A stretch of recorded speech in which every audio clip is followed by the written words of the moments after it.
É um prazer estar com todos nessa manhã para tratar desse tema tão importante, né, para o sistema prisional, um tema que para mim é muito caro. É uma satisfação tratar desse tema com o CONAS, né, é muito importante saber que o Conselho Nacional de Secretários de Saúde, né, está olhando para esse tema com carinho.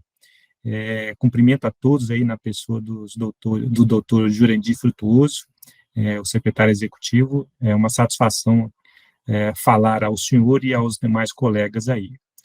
Sobre esse tema, política de saúde mental de pessoas privadas de liberdade, a gente pode tratar aqui de 4 eixos temáticos, né?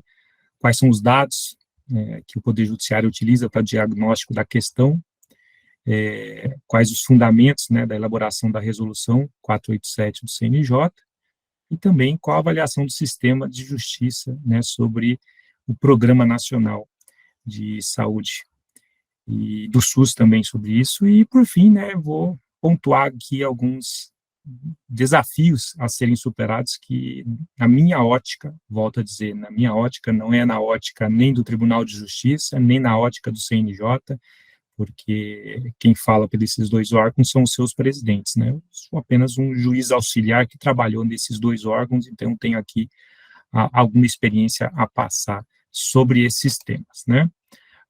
Primeiro, como eu disse há pouco, o sistema prisional no Brasil tem esse problema crônico, né, tanto de saúde mental, como também o problema das medidas de segurança. Então, nós temos 2 pontos que trata do mesmo tema, né? Saúde mental das pessoas privadas de liberdade. Primeiro, das pessoas imputáveis, de acordo com a lei, né, que não são declarados isentos de pena e inimputáveis, como diz a legislação. Temos os problemas das pessoas encarceradas que têm problema mental lá dentro, né? Sofrem problemas mentais, muitas vezes não diagnosticados antes da prisão, e depois da prisão, esses problemas se afloram dentro do sistema e começam a trazer problemas para a administração penitenciária como um todo. E temos também o problema do encarceramento das pessoas que já são diagnosticadas antes mesmo de entrar ao sistema, com problemas mentais, né, os inimputáveis. Para mim, o problema mais sério sempre foi a questão dos inimputáveis. Eu confesso a todos os senhores que, ao tratar desses temas, eu fui juiz da vara de execução do Distrito Federal aqui, por várias vezes, né, não foi uma vez só, então eu tive contato várias vezes com esse problema, fazia questão muito, né, pessoal de estar presente nos presídios. Eu ia todas as segundas-feiras aos presídios tratar disso, sempre tratei da ala de tratamento psiquiátrico pessoalmente, ia pessoalmente. O Tribunal de Justiça do Distrito Federal é um tribunal diferenciado, porque estamos na capital da República, recebemos verba da União, né, então é um tribunal que tem ali condições, né, de manejar o seu orçamento e destinar funções para trabalhar com essa área. Então, na vara de execução penal, nós temos um setor que trata somente disso, que eu não conheci isso nos outros estados. Quando eu estive no Conselho Nacional de Justiça por 3 anos, fiz inspeções nos presídios no Brasil inteiro, nas varas de execuções do Brasil inteiro, e pouco vi uma atenção tão especializada como temos aqui no nosso Tribunal de Justiça do Distrito Federal. Isso é o grande problema no Brasil inteiro, né? As mazelas de um país continental, diferentes orçamentos, diferentes interesses políticos. Mas eu vi que esse problema sempre foi deixado de lado por alguns tribunais e também pelo sistema prisional. O nosso sistema punitivo é um sistema antigo, é um sistema que não acompanha a velocidade da ciência, da informação e da realidade dessas pessoas hoje, né? Eu acho que esse problema de saúde mental se aflorou mais ainda, né? Ou seja, uma atenção mais especial a isso, principalmente depois da pandemia, porque nós ficamos, né, lógico, não se compara, ficamos enclausurados e os problemas, né, de saúde mental também se afloraram das pessoas que não estão privadas de liberdade. Então, é muito importante a gente ver isso E, uma vez mais, fico contente de saber que tem muitas pessoas tratando desse tema. A nossa legislação é de 1940, né? Eu estou falando do lado do Poder Judiciário. O Poder Judiciário olhando para esse problema, como é que ele olha? O juiz, né, o promotor, o defensor público, sempre parte do texto da lei, sobre o ordenamento jurídico que está vigente, e é um ordenamento de 1940. Teve uma reforma em 1984 e a reforma é vigente até hoje. É uma lei muito boa, de 1984, é uma lei que foi traçada interdisciplinarmente, respeitando regras da ONU até então vigente, em 1984, e que preza muito, né, pela integridade física e saúde mental das pessoas privadas de liberdade. Mas, infelizmente, nós temos uma distância muito grande do que está no texto da lei do que acontece hoje. Essas reformas pontuais da legislação, a Constituição Federal de 1988, nos faz olhar esse tema com outros olhos. Mas ainda hoje, infelizmente, eu fiz até uma pesquisa mais apurada para falar aqui com os senhores sobre o que os tribunais superiores estão decidindo sobre isso. Ainda hoje há discussões grandes no Superior Tribunal de Justiça de como que deve ser visto pelo juiz a decisão de mandar internar ou de tratar sobre um tratamento ambulatorial, né, que é a política atual, né, de não encarceramento, a política de fazer sempre o tratamento o tratamento ambulatorial, fora do sistema de encarceramento. Mas não é isso que nós vemos nas decisões, não é isso que nós vemos na legislação. Como eu disse, a nossa legislação é muito antiga sobre isso, né? A nossa legislação trata, no artigo 96 do Código Penal, no artigo 171 da Lei de Execução Penal, de que o juiz tem dois limites, né? Se o réu está respondendo a um processo punido com reclusão, a medida de segurança, ou seja, a sanção penal destinada a ele quando ele for declarado inimputável por problema de saúde mental, vai ser internação. Está textual isso na lei, né? E esse é um problema que, infelizmente, alguns juízes entendem insuperável, né? E isso é o que chega ao Superior Tribunal de Justiça. O Superior Tribunal de Justiça tem que tratar desse tema.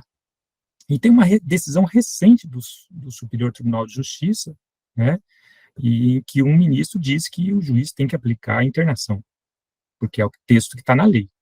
Então, nós vemos aí um disparate em relação ao que os estudos, né, comprovam, e ao que o próprio Conselho Nacional de Justiça trata como política sobre esse tema, e o que o juiz tem que enfrentar na hora de decidir, né, porque o juiz da vara de criminal comum, infelizmente, muitos deles não conhecem os problemas do cárcere, não conhecem os problemas das alas de tratamento psiquiátrico, do hospital psiquiátrico, porque ele é um juiz que está trabalhando no processo de conhecimento. O fato, direito, condena, absolve.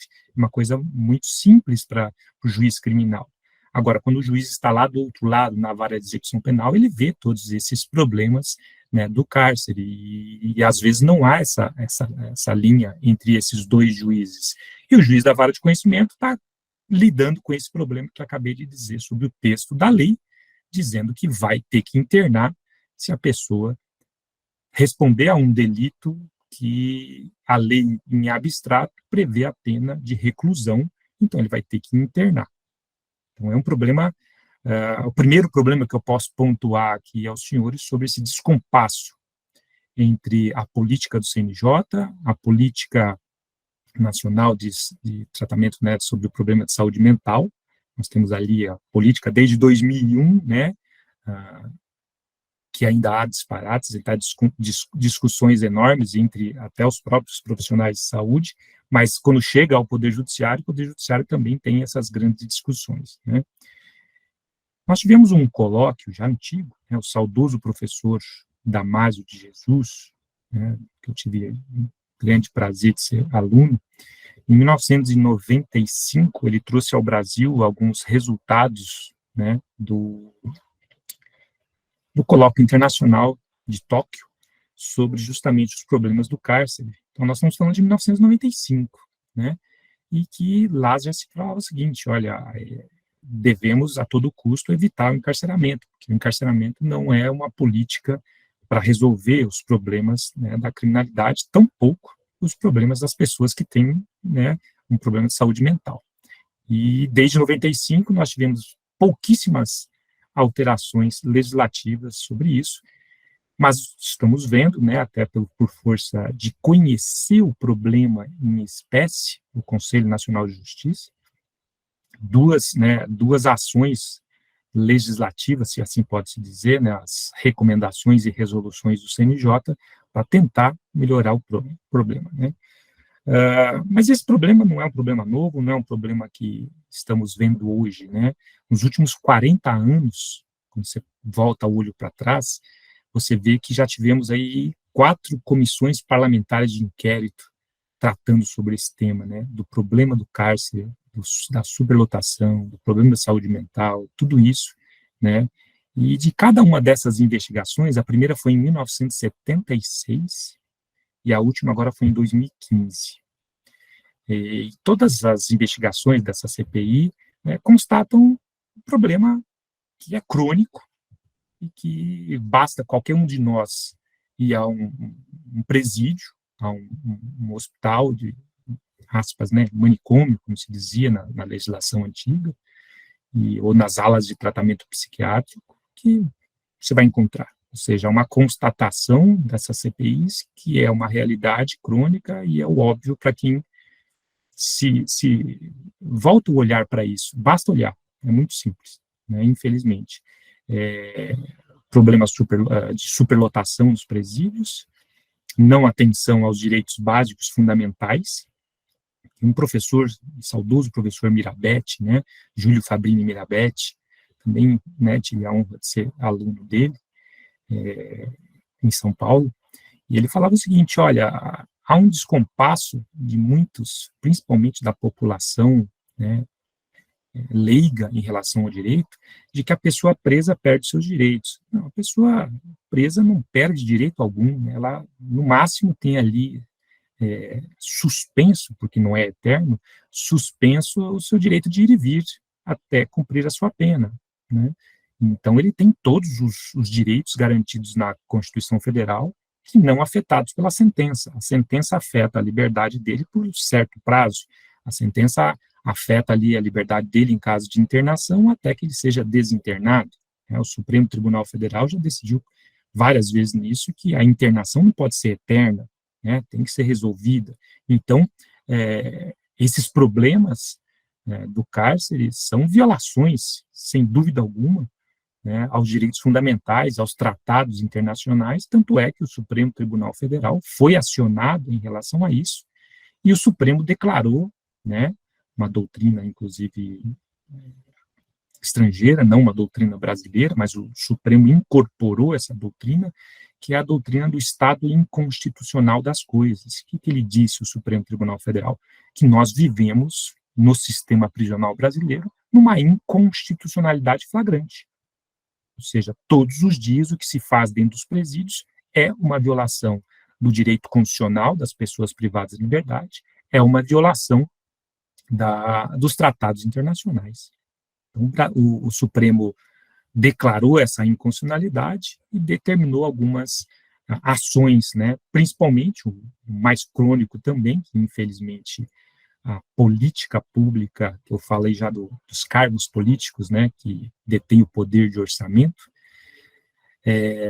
destinar orçamento para essa área não dá voto, né, então a gente vê muito isso, né, que o orçamento destinado para isso não é muito, e quando há orçamento destinado para isso, a liberação é um caos, né?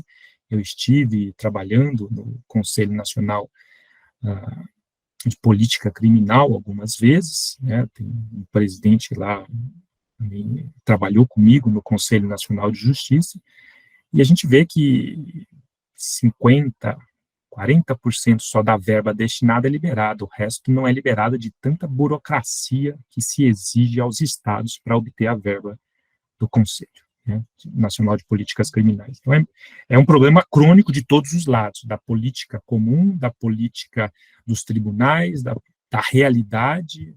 O Supremo reconhece o erro e a gente vê que ano passa ano e continua os mesmos problemas: superlotação, falta de atenção, problemas estruturais, problemas de recursos humanos, porque legislação nós estamos tendo. A preocupação do Conselho Nacional de Justiça está exposta desde 2011. Nós estamos dizendo aí um Conselho Nacional de Justiça novo, né? Nós temos o Conselho Nacional como um órgão do Poder Judiciário que foi criado recentemente, né? Não tem mais de 20 anos. E em 2011, o ministro César Peluso, à época presidente do Conselho, baixou uma recomendação já encampando como meta do Poder Judiciário a política antimanicomial. Já desde 2011 que nós estamos tratando disso. Então, já existe um texto legislativo, se assim pode-se dizer, do Conselho Nacional de Justiça, recomendando a todos os tribunais, e aí digo desembargador, juiz, ministro, todos a trabalhar com execução de medida de segurança em meio aberto, né, não internação, desde 2011. E agora, né, o tema da nossa discussão hoje aqui, volto a dizer, não tive participação direta dessa resolução CNJ, mas tive participações indiretas. Ainda hoje trabalho com o Conselho Nacional de Justiça de forma indireta. Sou membro de algumas comissões, participo de alguns temas, né, mas não estou mais como juiz auxiliar do CNJ. Hoje eu sou um juiz de vara criminal que trabalha aqui em Brasília, né. A resolução 487 de 2023 é um marco. Eu posso assim dizer, reforço isso, porque para quem é leigo, volto a dizer, o juiz brasileiro, um juiz positivista, um juiz que precisa de lei para trabalhar e tem a lei como a sua segurança, né? Porque convenhamos, né, a população também não quer um juiz que decida de acordo com a cabeça dele, né, a gente quer um juiz que decida com segurança jurídica, que decida com parâmetros objetivos, com igualdade, né, que traga segurança jurídica para o sistema como um todo. Então, o juiz brasileiro ele sempre parte do texto da lei, né, depois de algumas decisões judiciais, mas, grosso modo, o juiz é um juiz da civil law, um juiz que trabalha com o texto da lei. Recomendação não é lei, recomendação não vincula. Então, em 2011, quando foi publicado pelo ministro Peluso no Conselho Nacional de Justiça essa recomendação, ela foi lida e descartada no minuto seguinte, né, infelizmente, porque recomenda, não obriga. Então, a gente fala, olha, alguns juízes, vamos dizer assim, bem intencionados, conhecedores do sistema, passou a tratar desse tema, né, em todos os seus processos, em todas as suas políticas de gestão, porque o juiz da vara de execução penal é um gestor, né, um gestor do presídio, um gestor da vara, um gestor de pessoas, uma pessoa que tem que ter uma cabeça completamente diferente de um juiz criminal, né, que queremos que todos os juízes sejam assim, né, eu já participei de alguns congressos de juízes de execução que eu tive o desprazer de falar, o senhor está no lugar errado, o senhor não deve ser um juiz de execução penal, o senhor devia estar em outro lugar e não um juiz de execução penal, porque o juiz de execução penal, né, e aqui eu replico o que o professor Mirabete me ensinou em execução penal, isso lá em 1990, de que o juiz da vara de execução penal tem que pensar todos os dias como é que ele vai devolver essa pessoa à sociedade, não como que ele vai mantê-lo encarcerado, né, porque uma coisa é inevitável, ele vai ser devolvido à sociedade. Então, eu tenho que pensar como é que eu vou devolver essa pessoa melhor para a sociedade. Esse é o pensamento do juiz da vara de execução penal, que, infelizmente, nós temos juízes que não pensam assim, né, estão no lugar errado, infelizmente. O juiz tem que pensar nisso todos os dias, desde o começo da execução penal, desde o começo daquele tratamento ambulatorial ou do tratamento de internação, que seria a exceção, né? Então, a recomendação não era muito seguida, né, porque não era lei. Agora, a resolução muda um pouco de parâmetro isso, no meu entender, né? No meu entender, a resolução, ela tem força de lei, né? Por quê? Porque já chegou isso ao Supremo Tribunal Federal para discutir também, né? Algumas resoluções, na época em que o presidente do Conselho Nacional de Justiça era o ministro Aires Brito, hoje aposentado, né? Chegou algumas resoluções ao CNJ e ao ao Supremo Tribunal Federal, e o Supremo Tribunal Federal disse, não, olha, as resoluções do Conselho Nacional de Justiça retiram o suporte da Constituição Federal, então elas têm força de lei. Então, os tribunais devem seguir as resoluções à risca. Então, é um alento saber que o Conselho Nacional de Justiça hoje abraçou essa ideia, não com recomendação, mas sim como resolução, para forçar esses juízes, esses tribunais que ainda não olham para esse tema como deveriam olhar, né?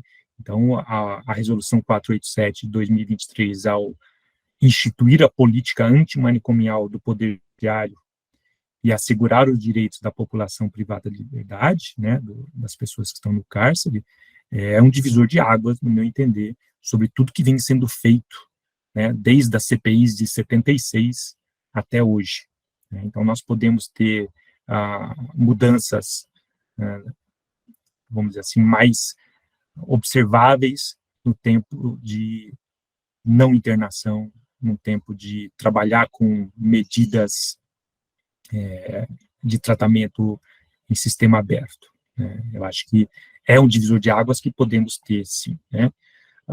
Como eu disse, esta resolução do CNJ é fruto de um trabalho a longo prazo já, né?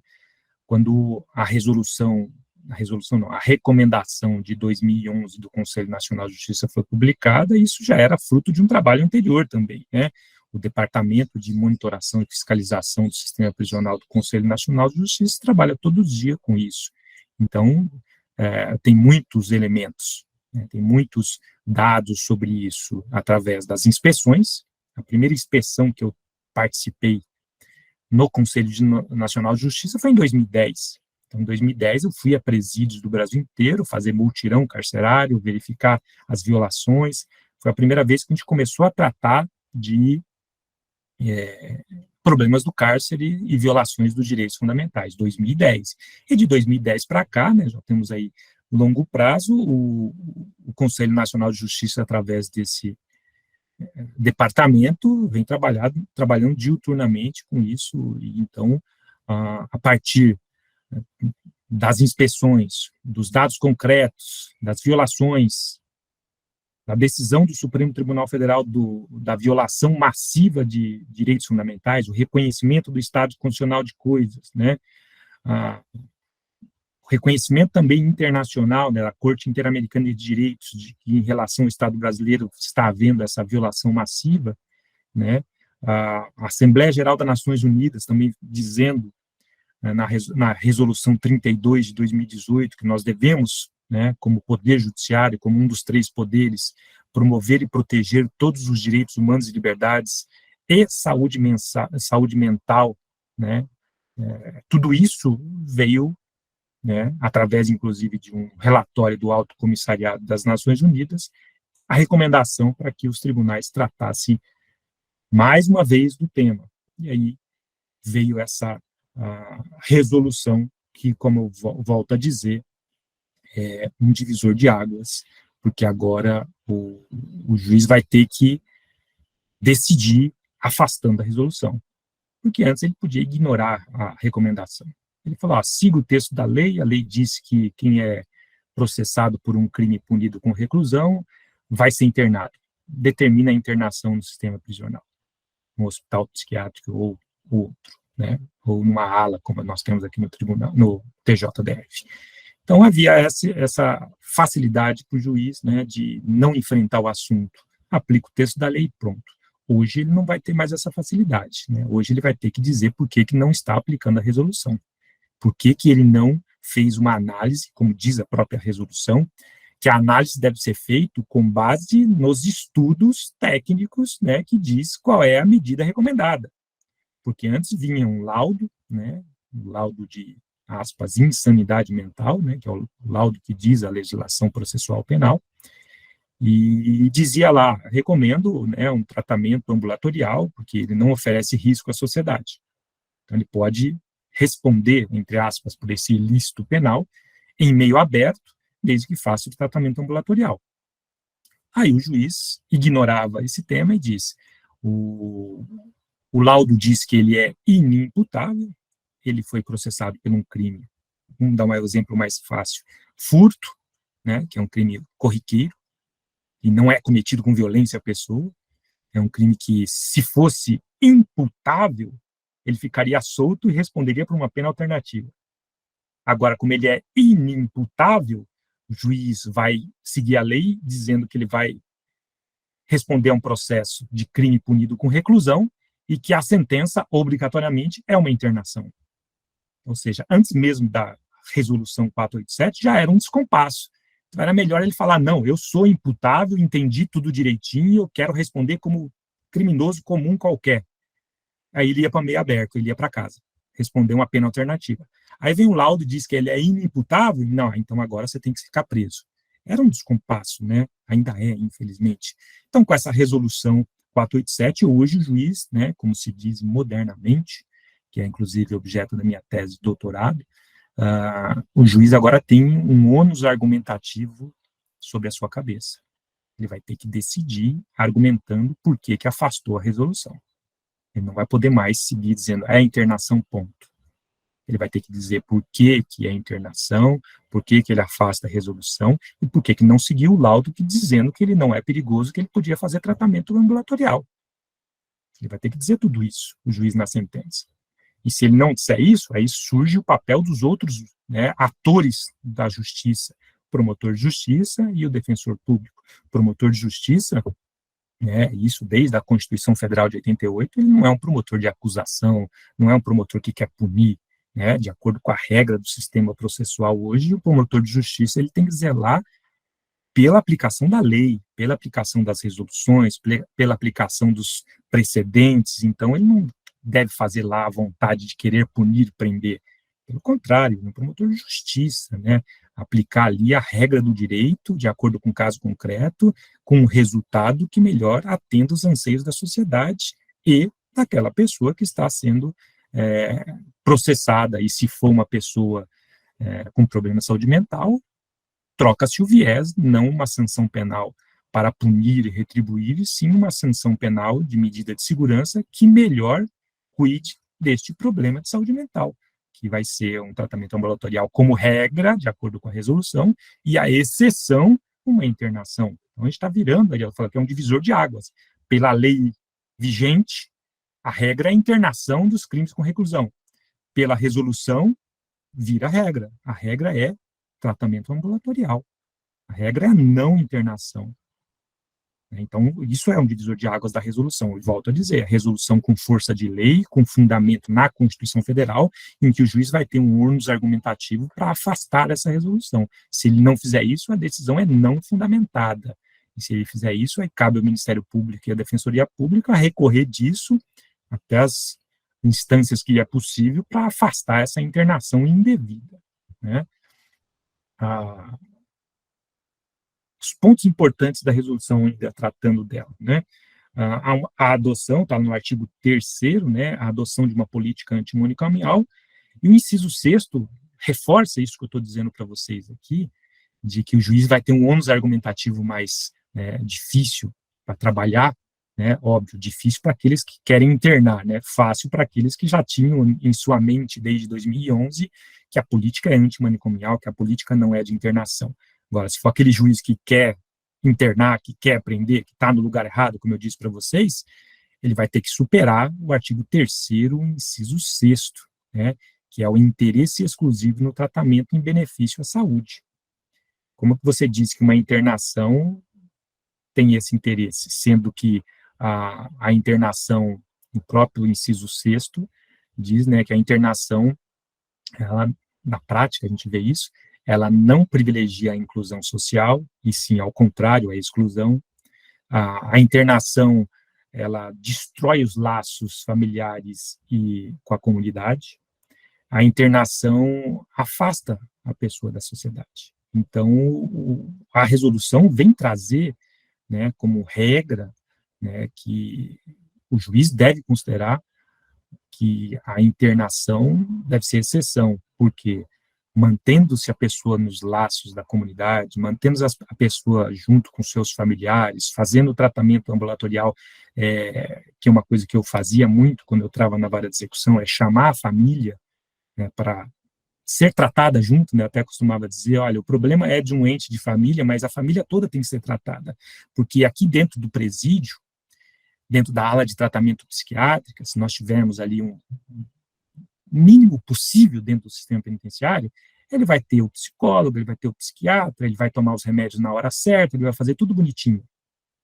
Aí o que acontece na desinternação? Ele sai, vai para casa, não vai ter esse tratamento, não vai ter a hora certa de tomar o remédio, entra em surto e volta de novo para o presídio.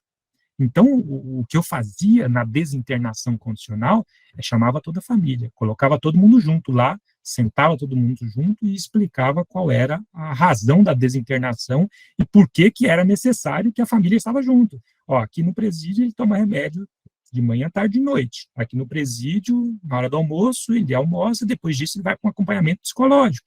Então, vocês têm que ter a responsabilidade também do familiar de estar acompanhando essa pessoa quando ele saía do presídio. A regra, então, como ele não vai entrar no presídio, é chamar a família também para que faça parte desse tratamento ambulatorial, né? Então, privilegiar a saúde integral, está lá no artigo 3º também da resolução, né? Que ele frequente um ambiente terapêutico, não um ambiente prisional, né? O ambiente prisional que nunca foi, né? É uma coisa assim insuportável. Eu não desejo isso para o pior inimigo, né? Sempre fazia isso também quando eu soltava alguém nas liberdades condicionais. Eu fazia audiências com 100, 150 presos, né? E eu falei, vocês são homens, vocês são mulheres adultos, conscientes, vocês viram um buraco que é isso aqui, né? O sistema prisional é um inferno, vocês querem voltar para cá, né? Pô, vocês estão recebendo a segunda chance, estão saindo aqui do presídio, abracem essa segunda chance para não ter que voltar para esse inferno, né? Então, para pessoas conscientes, imagina uma pessoa com problema de saúde mental ficar no lugar daquele. Então, é público, é notório, é um descompasso tão grande a gente se pensar que ainda a internação vai resolver esse problema, né? Então, a resolução vem reforçar isso, né? Reforçar, tentar obrigar esses juízes a pensar desta forma, né, de que estabelecimento de saúde no caráter não, né, asilar, no caráter de não internação, é a regra e é o que pode resolver esse problema, né?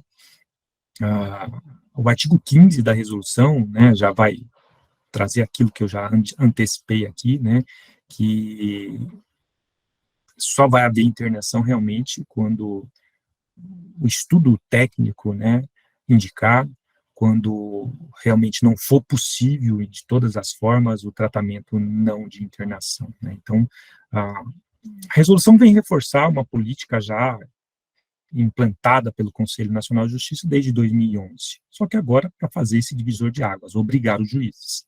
Antes era recomendação, antes tinha estudos, antes tinha simpósios, antes tinha fiscalização do Conselho Nacional de Justiça, recomendações, porque todas essas inspeções que o Conselho Nacional de Justiça faz, tanto nos presídios como nas varas de execução penal, isso é aberto um processo, né, dentro do Conselho Nacional de Justiça, passa por todos os órgãos, principalmente pelo Departamento de Monitoração e Fiscalização do Sistema, e lá saem as recomendações, uma ordem do Corregedor Nacional de Justiça, determinando aos juízes e aos presídios o que deve ser feito para melhorar. Então, havia sempre essa política já implantada desde 2011, só que a gente vê que não resolve, não estava resolvendo, então agora vem a resolução, tá? Pontos de conflito da resolução que a gente tem que superar, né? Um deles eu já falei, né, que é essa questão do texto da lei, né? O texto da lei é contra o texto da resolução, então vai ter esse conflito, né? O Código Penal, no artigo 96 e seguinte, pode gerar esse conflito, o juiz fazer ali o afastamento da resolução, dizendo que a lei que vige, né, a lei que regra, ainda está acima da resolução e afastar a resolução. Esse é um problema que eu vou pontuar daqui a pouco o que eu acho, qual é a resolução sobre ele, né? Nós temos também que a resolução traz uma ideia programática. Por que eu digo programática? Porque é um problema crônico, né? Qualquer pessoa que trabalha com o sistema prisional sabe do problema crônico de estrutura, né, superlotação. Quando eu trabalhei na vara de execução penal, a última vez que eu trabalhei foi em 2009, 2010. Depois disso, eu fui para outras varas, trabalhei no Conselho Nacional de Justiça e não voltei mais para a vara de execução penal e hoje estou em vara criminal. Superpopulação. Eu trabalhei no sistema penitenciário aqui, nós tínhamos 6 mil vagas, nós tínhamos 10 mil presos. Hoje nós temos as mesmas 6.800 vagas e temos 16 mil presos. Então é um problema crônico a falta de vagas. O Conselho Nacional de Justiça trabalhou muito em relação a isso. Nós reduzimos o encarceramento provisório em 40%, ou seja, de cada 100 pessoas que entravam no sistema prisional, 40 delas não estão entrando mais hoje por força das audiências de custódia. Então, todas as 100 pessoas presas, entrava 100 pessoas novas no sistema prisional. Hoje, dessas 100 pessoas presas, de 40 a 50 não entram, já saem em liberdade na própria audiência de custódia. Então, já não entram mais. Se não tivesse feito isso, a superpopulação carcerária estava muito maior, né? Então, nós temos um problema de superpopulação. Nós temos um outro grande problema, né, que a resolução diz que é o tratamento de saúde dentro do sistema, o tratamento de saúde com base em avaliações biopsicossocial, né, e que, infelizmente, nós sabemos que não temos profissionais capacitados dentro dos presídios, né. Volto a dizer da minha experiência, né, tanto no DF como fora do DF, né. Na época, o DF tinha, acho que, 3 psicólogos e 1 psiquiatra para um sistema com 10 mil presos. É melhor não ter, né, porque falar que tem para fazer isso, ou seja, esse profissional vai estar ali fazendo, não fazendo uma política que deveria ser feita, né, não fazendo um tratamento como deveria ser feito. Em alguns lugares em que eu estive fazendo inspeções, né, não tinha. Então, 2 problemas crônicos que nós podemos ver aí, um descompasso entre a resolução e a realidade, não ter profissionais de saúde dentro dos presídios, né, para trabalhar isso. Estou falando da população carcerária imputável, né, que é objeto também da resolução, é objeto também do Plano Nacional de Segurança, de Saúde Pública, e que não é respeitado esse direito dele. Em relação aos hospitais psiquiátricos, os aspas manicômios, as alas de tratamento psiquiátrico, a gente vê que tem alguns profissionais, mas ainda assim insuficientes, né? E os ambientes também são insalubres e impróprios para o tratamento. Então, há esse descompasso entre a ideia programática da política de saúde, a ideia regulamentar do Conselho Nacional de Justiça, frente à realidade. Sabemos, a realidade é posta, a realidade foi reconhecida por 4 CPIs, a realidade foi reconhecida pelo Supremo Tribunal Federal, que estamos num estado de inconstitucionalidade. O Conselho Nacional de Justiça constata isso em todas as inspeções que faz desde que abriu, né? Até hoje, o Departamento de Monitoração, quando faz inspeções, reconhece isso de novo. Então, a resolução é um divisor de águas, mas a resolução vai encontrar impedimento do seu cumprimento de problemas crônicos antigos, que, infelizmente, não depende do Poder Judiciário, né? O Poder Judiciário, em alguns lugares, aloca verbas nestes temas que não é o seu objetivo, né? O objetivo do Poder Judiciário não é que fazer esse tratamento psiquiátrico dentro do presídio. Isso que tem que fazer é o Poder Executivo através das secretarias penitenciárias. Mas o Poder Judiciário, muitas vezes, né, aloca verbas nesse sentido.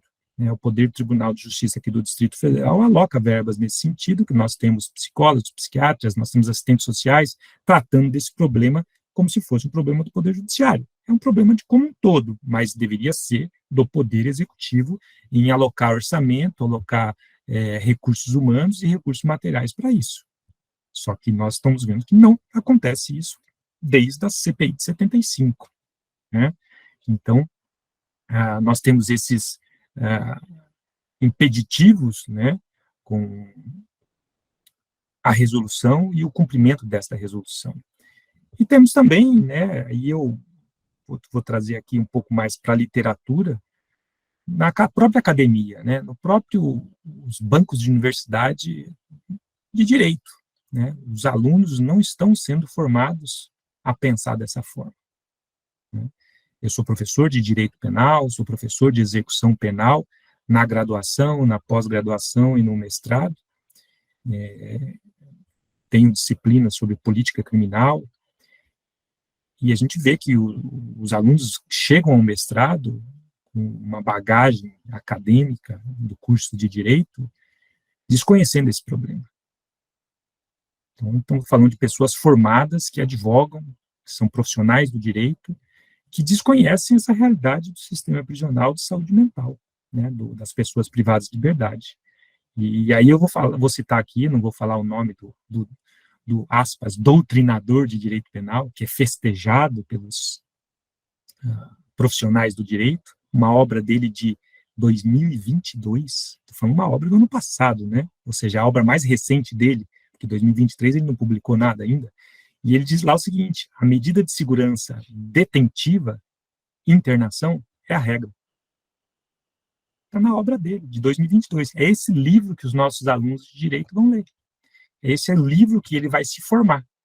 Então, a gente tem que mudar também tudo isso que eu falei, questão do Poder Judiciário, do Ministério Público, da Defensoria Pública, dos advogados, no tratamento dos casos concretos, na política antimanicomial, de que a internação é a exceção da exceção, que a regra é o tratamento aberto, tratamento ambulatorial, mantendo os laços com a comunidade, mantendo os laços com a família, né?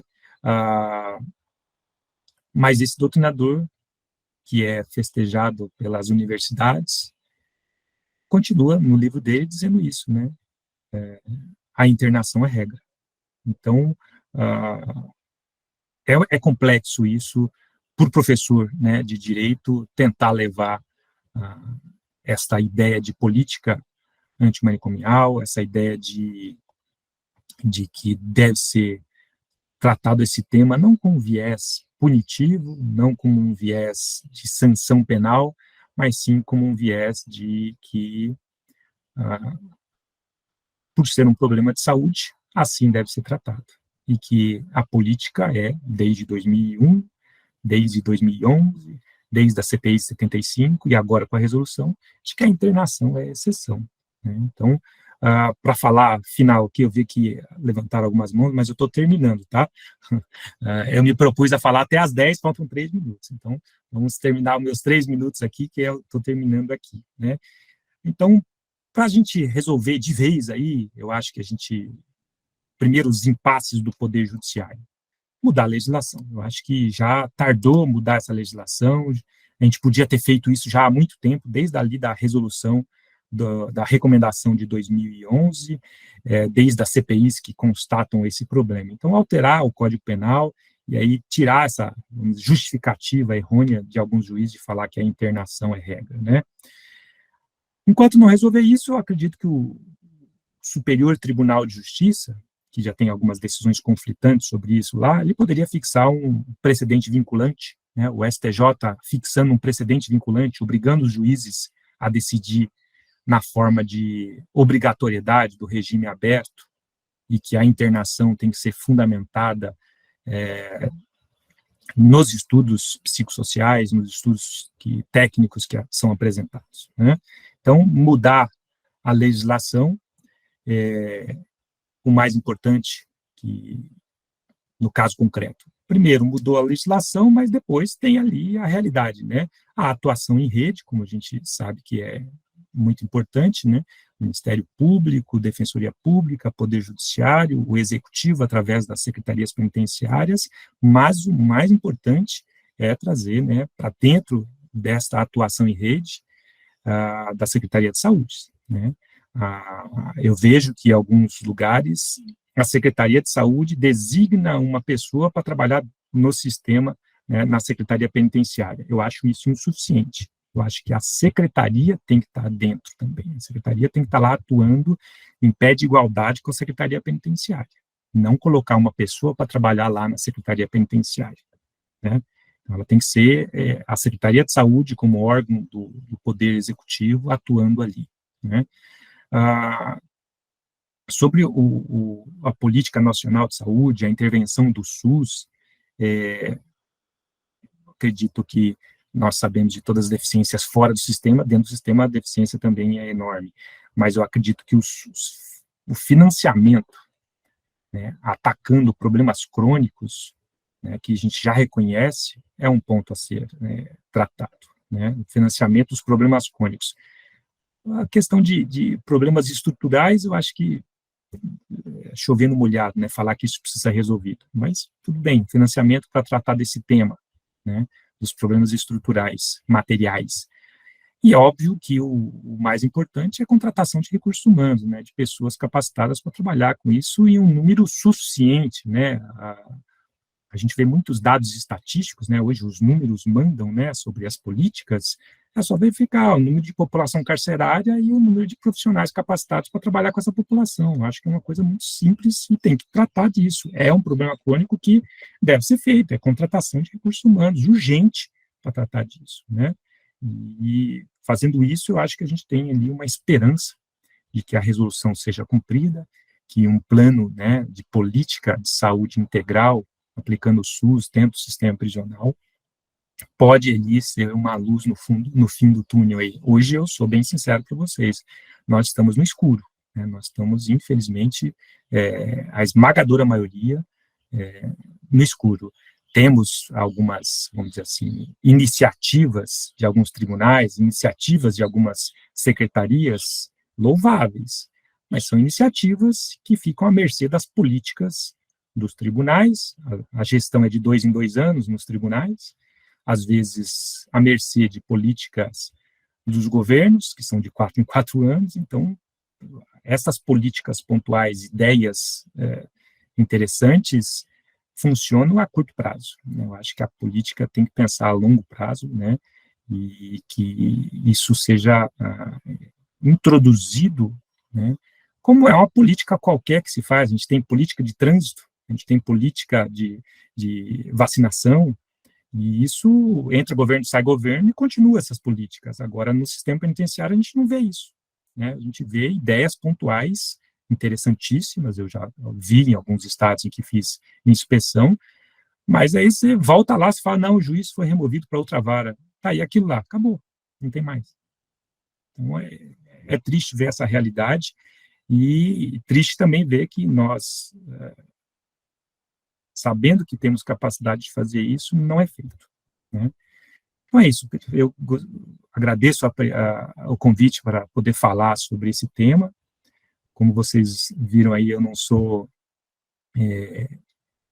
especialista em saúde, mas tenho essa vivência prática, tanto vendo do outro lado o que está acontecendo, e se não tiver as iniciativas pontuais, como a gente falou agora, a gente fica no mesmo, mas acho que urge a gente tratar esse problema como uma política pública de Estado, médio e longo prazo, e ver que a gente continua no mesmo, infelizmente, né? Muito obrigado, viu? Estou à disposição.